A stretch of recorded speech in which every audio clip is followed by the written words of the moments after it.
বন্ধুরা, কেমন আছো? Welcome my to channel Runu ব্লগে অনেক অনেক ভালোবাসা। তো সবাইকে স্বাগত জানিয়ে আজকের ব্লগটা কিন্তু এখান থেকে স্টার্ট করছি। প্রথমেই দেখো, ফুলকপিগুলো আমি কেটে ধুয়ে নিয়েছি, আলুগুলোও কেটে ধুয়ে নিয়েছি। আর সঙ্গে কি নিয়েছি দেখো, ডিম, গুঁড়ো মশলা, পেঁয়াজ কুচি, টমেটো কুচি, কাঁচা লঙ্কা, আর দিয়েছি কি আদা রসুনের বাটা। ঠিক আছে বন্ধুরা, তো আজকে রেসিপি করব ডিম আলু ফুলকপি দিয়ে ঝোল। ঠিক আছে, দারুণ একটা রেসিপি বন্ধুরা। তো অনেক দিন পর এই ভিডিও দিচ্ছি বন্ধুরা, অনেক দিন হয়ে গেছে। আজ অনেক দিন পর আজকে একটা ভিডিও দিলাম, তোমরা সবাই একটু দেখে দিও ভালোবেসে। আর কি বলবো, তো চলো রান্নাটা স্টার্ট করি। তো রান্নাটা স্টার্ট করার জন্য তো সব জোগাড় করে নিয়েছি। তো চলো উনুনটা জ্বালিয়ে নিই, কাঠের উনানে রান্না করব। তো চলো বন্ধুরা, সাথে থাকো, সঙ্গে থাকো, দেখতে থাকো। ভালো লাগলে লাইক কমেন্ট শেয়ার করে দিও। ঠিক আছে, দেখো বন্ধুরা, কড়াই বসিয়ে দিয়েছি, কড়াইয়ে তেল বসিয়ে দিয়েছি, উনানও জ্বলছে দেখো। তো কাঠের উনানে রান্না করছি বন্ধুরা। তো কাঠের উনানের রান্নাটা কিন্তু খুব টেস্টি হয় বন্ধুরা, রান্না খেতেও খুব সুস্বাদু লাগে। তো চলো, তেল দিয়ে দিয়েছি, আগে আলুগুলো ভেজে নিব, তারপরে ফুলকপিগুলো ভেজে নিয়ে রান্নাটা করবো। ঠিক আছে বন্ধুরা, তো সাথে থাকো, দেখতে থাকো। দেখো কড়াইটা গরম হয়ে গেছে। তো আলুগুলো, আমি ডিম সিদ্ধ করেছিলাম বলে কড়াইটা কালো দেখাচ্ছে বন্ধুরা। তো আলুগুলো আগে ভেজে নেব, তারপরে ফুলকপিগুলোও ভেজে নেব।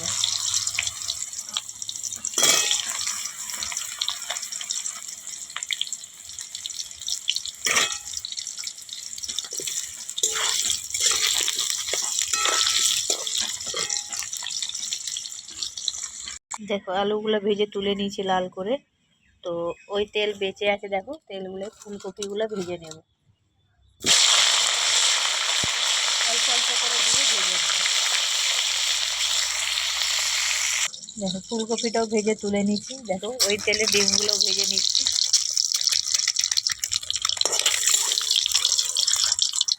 আর একটু তেল দিলাম বন্ধুরা।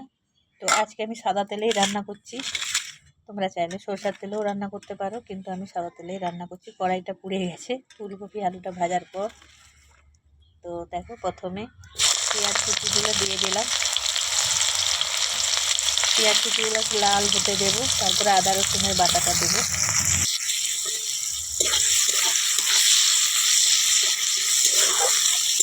কাঠের উনুনে তাড়াতাড়ি রান্না হয়ে যায় বন্ধুরা, শুধু জগার যন্ত্রটা রাখলেই হয়।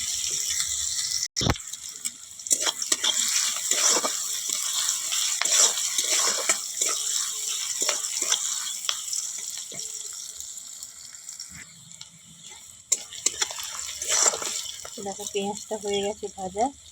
তো আমি আদা রসুনের বাটাটা দিয়ে দিলাম।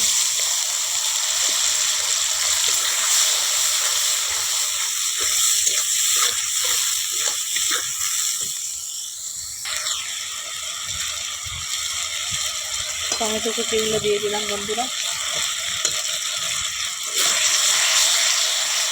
একটু ভালো করে কষিয়ে নেব। দেখো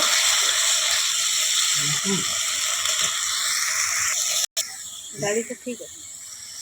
দেখো গুঁড়া মশলা দিয়ে দিয়েছি, আর একটু ভালো করে কষিয়ে নেব।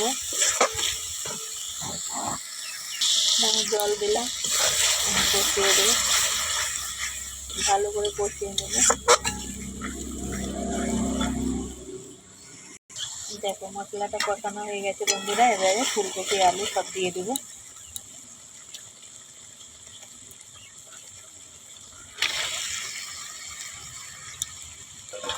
সব দিয়ে দিলাম।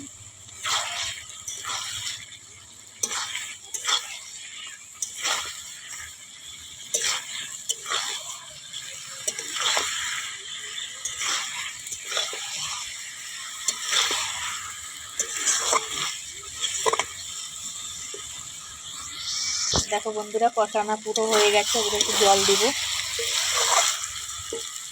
কারণ আমি প্রথমে বলেছি ফুলকপি আলু ডিম দিয়ে ঝোল করবো।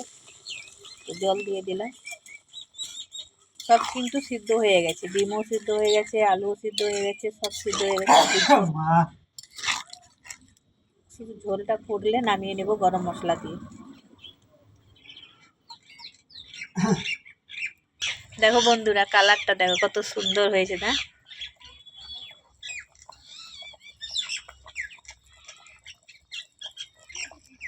দেখো হয়ে গেছে বন্ধুরা, এবারে নামিয়ে নেব। ডিম আলু ফুলকপি দিয়ে ঝোল কেমন হয়েছে তোমরা কমেন্ট করে জানিয়ে দিও। তো চলো নামিয়ে নেই। দেখো ফুলকপি আলুর ঝোল হয়ে গেছে বন্ধুরা, নামিয়ে নিয়েছি। কেমন হয়েছে তুমি কমেন্ট করে জানাবে তোমরা। তো দেখো কালারটা দেখো কত সুন্দর হয়েছে বন্ধুরা। দেখো কালারটা দেখো কত সুন্দর হয়েছে। এবার নামিয়ে নিয়েছি। তো তো চলো, গরম গরম ভাতে খেতে খুব মজা, তাই তোমাদের সঙ্গেও শেয়ার করলাম। তোমরাই কমেন্ট করে জানিয়ে দিও কেমন হয়েছে। ঠিক আছে বন্ধুরা, আর বড় করব না। সবাই ভালো থাকবে, সুস্থ থাকবে। Tata, bye bye.